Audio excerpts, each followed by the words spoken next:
चलिए next cell विद्युत रासायनिक सेल, शुष्क सेल या ड्राई सेल। जिस प्रकार से हमने लेकलांशी सेल देखा था, तो लेकलांशी सेल का डिसएडवांटेजेस क्या होता है, उसके अंदर सारे लिक्विड भरे हुए रहते हैं, द्रव पदार्थ हैं, कांच की शीशी के अंदर लिक्विड भरे हुए हैं जिनके ढुलने का या बाहर गिरने का खतरा रहता है। तो इस समस्या को दूर करने के लिए लेकलांशी सेल को एक मॉडिफाइड फॉर्म में कन्वर्ट कर दिया गया, जिसे शुष्क सेल कहते हैं। पूरी की पूरी संरचना और मैकेनिज्म इसकी उसी प्रकार से है जैसी हमने लेकलांशी सेल में देखी है।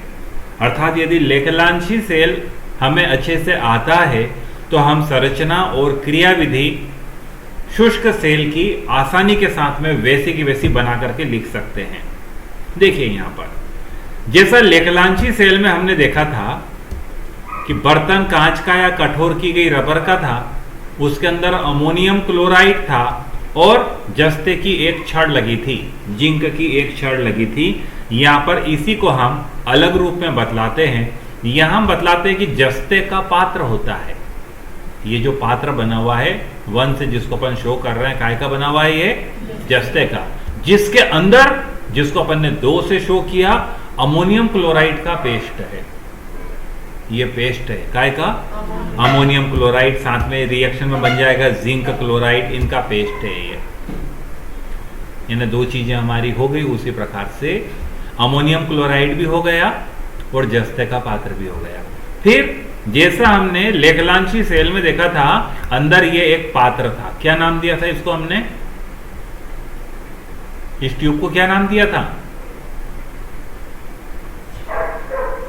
अब इसे गायब हो गया बेटे आपके दिमाग में से। चौथे नंबर पे क्या है ये? क्या करोगे बेटे? मुझे लगता नहीं कि आपको इतनी सारी चीजें पढ़ाना चाहिए, आपको खाली पास होने इतना ही पढ़ाना चाहिए। क्या था ये?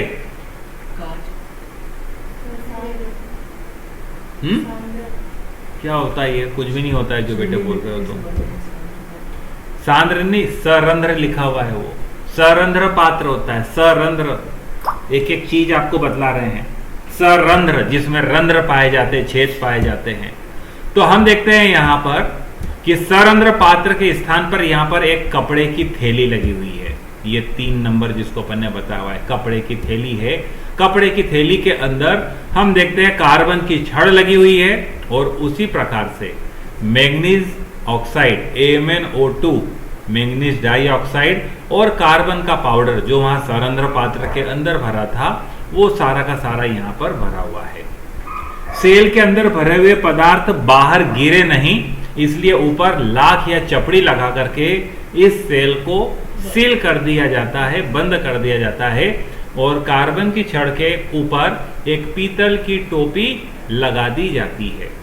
यहां पर भी हम देखते हैं वो की वही रिएक्शन है जो अपन ने यहां देखी थी। देखिए ये सारी रिएक्शन AC की AC यहां पर दिखलाई दे रही है हमको। जिंक की छड़ पर या जिंक के पात्र पर ऑक्सीकरण की क्रिया होती है। जिंक का परमाणु 2 इलेक्ट्रॉनों का त्याग करता है, Zn2 पॉजिटिव आयन बनाता है। अंदर भरा हुआ अमोनियम क्लोराइड निम्न प्रकार से आयनित होता है, 2NH4 positive plus 2Cl negative ion बनते हैं। ये 2Cl negative ion Zn2 positive ion के साथ में रिएक्शन कर लेते हैं, ZnCl2 बनाते हैं। अब ये जो अमोनियम आयन है ये सरंध्र पात्र के अंदर प्रवेश करते हैं और प्रवेश करके कार्बन की छड़ पर जाते हैं, इलेक्ट्रॉन लेते हैं, अमोनिया गैस और हाइड्रोजन बनाते हैं। यह हाइड्रोजन ध्रुवण ना कर दे इसलिए हमने अंदर MnO2 लिया हुआ था।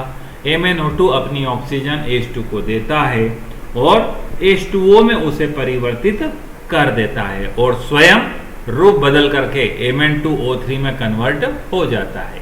यह Mn2O3 ऊपर से, चूंकि ये यहाँ पर चपड़ी लगाई हुई है, इसके बारीक बारीक रंध्रों में से कुछ ऑक्सीजन रिस करके अंदर आ जाती है, उसके द्वारा Mn2O3 पुनः MnO2 में बदल जाता है।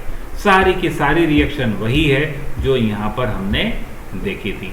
टोटल सेल रिएक्शन भी उसी प्रकार से जिंक, अमोनियम क्लोराइड और MnO2 परस्पर क्रिया करके जिंक क्लोराइड बनाते हैं, अमोनिया बनाते हैं, Mn2O3 बनाते हैं, जल बनाते हैं, और साथ ही हम देखते हैं रासायनिक ऊर्जा जो होती है सेल की वह विद्युत ऊर्जा में रूपांतरित हो जाती है। तो पूरा का पूरा डिस्क्रिप्शन, पूरा का पूरा वर्णन ड्राई सेल का, शुष्क सेल का ठीक उसी प्रकार से होता है जैसा कि हम लेखलांशी सेल में करते हैं। देख लीजिए नोट्स में इसको।